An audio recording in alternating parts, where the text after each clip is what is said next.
नमस्कार प्रिय दर्शकों, हाजिर हूँ मैं आज। हमने शुक्र से संबंधित रत्न जो हीरा है उसके विषय में बात कर ली कल। आज के इस वीडियो में हम बात करेंगे शनि का जो रत्न है, जिसे हम नीलम के नाम से जानते हैं, वह रत्न कैसे धारण करना चाहिए, उस रत्न की क्या पहचान है, उस रत्न के क्या क्या नाम है, कौन लोग उस रत्न को धारण कर सकते हैं, और धारण कर सकते हैं तो धारण करने के बाद फायदे क्या मिलेंगे, और हमें नहीं सूट कर रहा है तो क्या नुकसान मिलेगा हमें, और यदि हम पहन सकते हैं तो कब पहने, अभिमंत्रित उसे कब करें, किस प्रकार करें। हाजिर हूँ आज इन सभी विषयों पर आपके समक्ष चर्चा करने के लिए।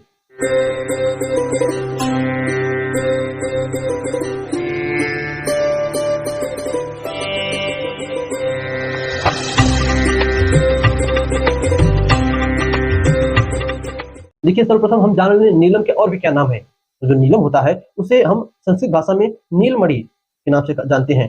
कोई कोई लोग इसे इंद्र नीलमणि के नाम से भी कहते हैं, तो कोई कोई उसे नील वीर नाम से जानते हैं। फिर इसको अब बात करें इसकी पहचान की, तो आप देखिए आपके समक्ष जो चित्र है यह नीलम का है। यदि आप इस नीलम पत्थर को धूप में रखते हो, इसकी चमक और भी बढ़ जाती है।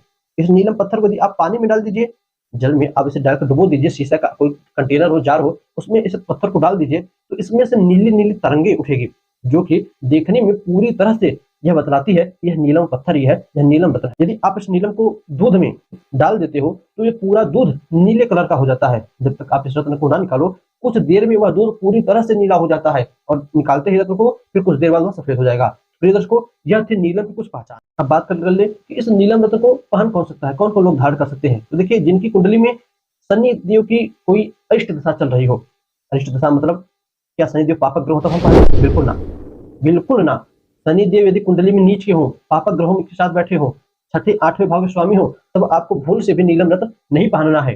भाई, वो पहले से ही पापक ग्रह बने बैठे हैं, यदि आप उनका रत्न पहन लोगे वो और भी आपको दिक्कत देंगे। तो पापक ग्रहों का, नीच ग्रहों का रत्न नहीं पहनना है।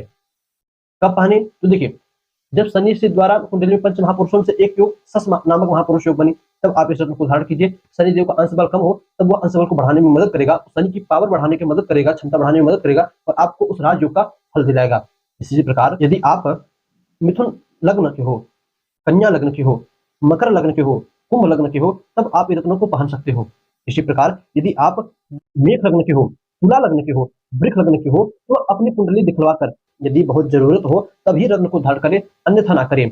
और तीसरा जो मत है, यदि आप कर्क लग्न के हो, सिंह लग्न के हो, वृश्चिक लग्न के हो, धनु लग्न के हो, मीन लग्न के हो, तब आपको कितनी भी जरूरत पड़े रत्न को नहीं धारण करना है। आप चाहो तो शनि का उपाय इत्यादि कर लो, शनि की जो शनि नामक वृक्ष होता है, जड़ होता है, उसकी मूल धारण कर लो, आपको रत्न नहीं पहनाना है। हम बात करते हैं कि अब इससे हमें अभिमंत्रित कैसे करना है। तो देखिए, यदि आपने पिछले भी हमारा वीडियो देखा होगा तो ठीक उसी प्रकार से आपको इस रत्न को अभिमंत्रित करना है। आप देखिए, सबसे पहले अपने वजन के अनुसार इस रत्न को धारण बनवाइए। वजन के अनुसार कैसे बनवाएं? तो शास्त्र कहता है कि जितना आपका वजन हो 50 किलो, तो उसका दशांश यानी 10वां भाग 5, 80 किलो 8, 90 किलो तो 9, 100 किलो 10, 110 किलो तो 11 रत्ती। जितना भी आपका वजन हो उस अनुसार रत्ती में इस रत्न को बनवाइए। इस भाग में बनवाएं तो सोने अथवा चांदी में बनवाकर आप शनिवार के दिन प्रातः काल सूर्योदय से 1.5 घंटे के भीतर जो भी रत्न पहनना हो, उस दिन उस ग्रह के होरे में, हर वीडियो में कहता हूं कि शनि का दिन है, शनिवार का दिन है, तो शनि का होरा भी सूर्योदय से 1.5 घंटे तक, मंगलवार का दिन है तो मंगल का होरा सूर्योदय से 1.5 घंटे तक, शनिवार के दिन इस रत्न को पहनना है, तो शनिवार के दिन सूर्योदय से 1.5 घंटे तक आप इस रत्न को मार्केट से पहले दिन, एक दिन पहले शनि शुक्रवार को लाइए, रात भर गंगा जल में डुबो कर रखिए। अगले दिन प्रातः काल सुबह सूर्योदय से 1.5 घंटे की स्नान इत्यादि करके नहा धोकर आप अपने घर में बैठे हुए देवी देवताओं का पूजन कीजिए। उसके बाद शनि देव के पीपल वृक्ष में उनका ध्यान करके जल दीजिए, काला तिल चढ़ाइए, दिया इत्यादि जलाइए, और घर आकर अपने उस रत्न की पूजा कीजिए। रत्न की पूजा कैसे करें? तो गंगा जल से उस रत्न को धोइए, दूध से धोइए, साफ पानी से धुलकर किसी जगह पर रखकर उसका पूजन कीजिए, उसे हल्दी रोली चढ़ाइए, कुछ रक्षा सूत्र रख दीजिए, चावल चढ़ाकर अभिमंत्रित कर दीजिए। फिर पहले शनि देव के मंत्रों का जप, ओम सन शनिश्चराय नमः, अथवा वैदिक मंत्र शन्नो देवी रविष्टज आपो भवन्तु पीतये संयोरभिस्रवन्तु, इस मंत्र का एक माला 108 बार जप कीजिए। फिर वह जो रत्न है, उस रत्न को देखते हुए अपनी दृष्टि से अभिमंत्रित कीजिए, यानी जो आपको स्क्रीन पर मंत्र दिख रहा है, इस मंत्र को आप जो है 108 बार पढ़ते हुए उस रत्न को देखते रहिए, आपकी दृष्टि से वह रत्न अभिमंत्रित हो जाएगा। मंत्र है ओम राम प्रीम प्रोम सह शनये नमः, अथवा शनि के मंत्र से भी सन शनिश्चराय नमः बोलते हुए आप उस रत्न को अभिमंत्रित कर सकते हो। को इस प्रकार अभिमंत्रित करके वह रत्न सोने अथवा चांदी में बनवाकर अपनी मध्यमा उंगली में आप धारण कर सकते हो। यह रत्न 5 साल तक अपना असर आपके ऊपर रखता है। 5 साल बाद पुनः चाहे तो आप इस रत्न को बदलकर दूसरा ले लीजिए अथवा इसे पुनः इसी प्रकार अभिमंत्रित करके पहन सकते हो।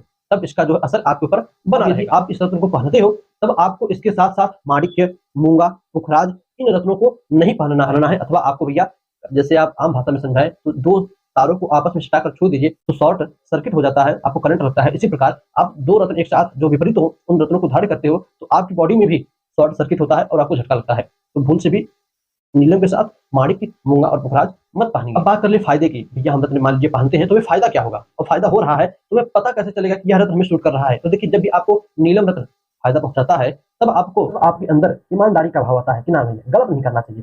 ईमानदारी करो लोगों के साथ। अन्य जीवों पर कुत्ते, बिल्ली इत्यादि जो भी गरीब असहाय दीन दुखी हो उनके ऊपर आपको दया का भाव बनता है, दया आती है बहुत। हमेशा न्यायपूर्वक रहते हो और यदि आपका कोई लोहे का काम है, लोहे का बिज़नेस है, तो आपको उसमें बढ़ोतरी मिलती है। शनि का रत्न नीलम 15 दिनों में अपना फ़ायदा पहुँचाता है। याद रखिएगा 15 दिनों में नुकसान करे या फ़ायदा आपके ऊपर तुरंत देता है और यदि नुकसान करता है तो आपको मानसिक बीमारी, डिप्रेशन में ले जाने की स्थिति और कोई ना कोई गंभीर बीमारी कैंसर इत्यादि जैसे बहुत गंभीर बीमारी आपको दे देता है यदि यह नुकसान करे तो। जब शनिदेव का रत्न नीलम नुकसान करता है तो आपको दृष्टि दोष यानी आँखों से देखने में दिक्कत होती है। पागलपन का धीरे-धीरे शिकायत होने पागलपन का दौरा पड़ने लगता है, मिर्गी का दौरा पड़ने लगता है, साँस लेने में दिक्कत आती है, पैरों का कोई रोग हो जाता है। यह सब फायदे और नुकसान है जो कि आप अपने अनुसार समझकर शनिदेव का रत्न धारण कर सकते हो। तो प्रिय दर्शकों, यह था शनिदेव के रत्न से कुछ जुड़ी हुई बातें। उम्मीद करता हूँ शुरू से अंत तक आप समझ चुके होंगे शनिदेव का रत्न कैसे धारण करना चाहिए, क्या फायदा, क्या नुकसान है और कौन लोग पहन सकते हैं। तो बस आज के लिए इतना ही। कोई प्रश्न हो मन में तो कमेंट में बताइएगा, पूछिएगा, जवाब प्रश्न उचित रहा तो जवाब भी तुरंत दिया जाएगा। तो बस आज के लिए इतना ही। इजाज़त दीजिए, पुनः मुलाकात होगी आपसे किसी नए वीडियो में नए टॉपिक के साथ। तब तक के लिए नमस्कार।